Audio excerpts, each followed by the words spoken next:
दोस्तों तब क्या हुआ जब यूपी के एक गांव में इच्छाधारी नागिन ने दिया बच्ची को जन्म। दर्शकों यह बात है सन 1947 की, जब यूपी के एक छोटे से गांव झारेड़ा में एक रमेश नाम का लड़का रहता था।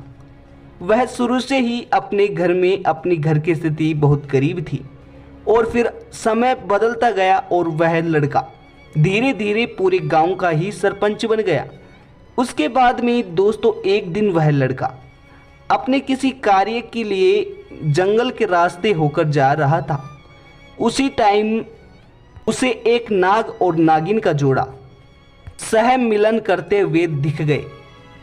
अभी दोस्तों वह उन दोनों को छिप कर देखने लगा और नागिन के पास उस रमेश को नागमणि भी दिख रही थी। और दोस्तों नागिन गर्भवती भी थी और नागमणि को देखकर रमेश की नीयत खराब हो जाती है। उसके मन में लालच पैदा हो जाता है और रमेश उस दिन को याद रखकर अपने घर चले जाता है। उसके बाद में रमेश जब रात को सोने लगता है तो रमेश के मन में अजीबोगरीब ख्याल आने लगते हैं। रमेश सोचता है कि हो ना हो वो कोई ऐसी चीज है जिससे मैं करोड़पति एवं अधिक धनवान हो सकता हूँ। इसी तरह रमेश हर दिन जब उस रास्ते से होकर निकलता तो उस नाग और नागिन को देखता और एक सही समय का इंतजार कर रहा था कि कब इस नागिन से मैं नागमणि को लूट सकता हूँ।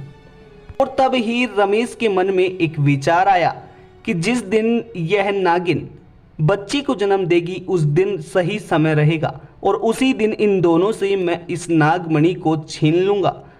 दोस्तों फिर देखते ही देखते समय गुजरता गया और वह दिन भी एक दिन आ ही गया। एक दिन जब इच्छाधारी नागिन एक नाग की बच्ची को जन्म दे रही थी, उसी समय दोस्तों रमेश ने उस इच्छाधारी नाग और नागिन पर गोबर फेंक कर उन दोनों को अंधा कर दिया। दोस्तों कहा जाता है कि नाग और नागिन के मुंह पर अगर किसी भी तरह का गोबर फेंक दिया जाए तो वह अपना होश खो बैठते हैं और इसी प्रकार उन दोनों को रमेश घायल कर देता है और फिर पत्थर से दे देकर उन्हें मार देता है और नागिन के साथ ही साथ उसके बच्चे को भी मार देता है और उस नागमणि को लेकर भाग जाता है।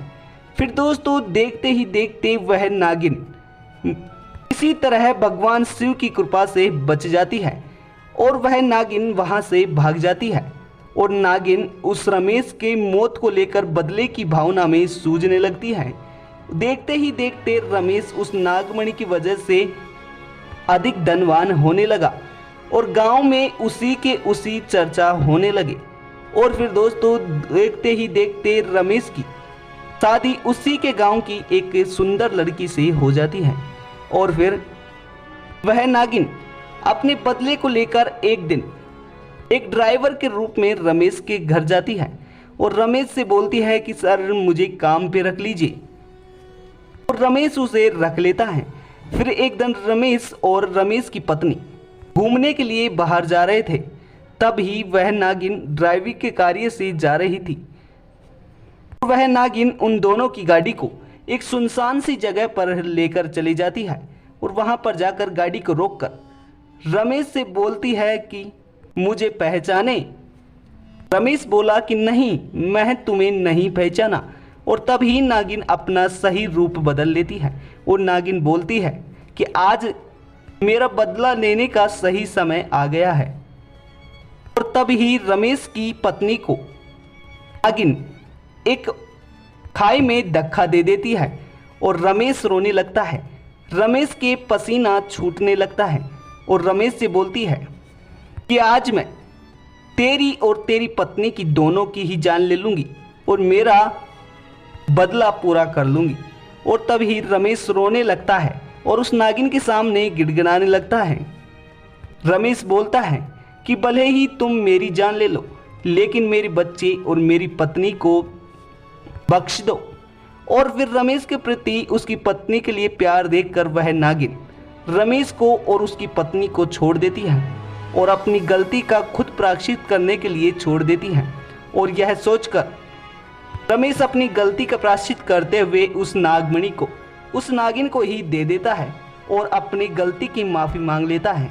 इस तरह है दोस्तों, इंसान कभी कभी अपने लालच में आकर और कुछ चंद रुपयों के लालच में आकर कुछ ऐसी गलतियां कर बैठता है जिनको स्वयं भगवान शिव भी माफ नहीं कर पाते हैं।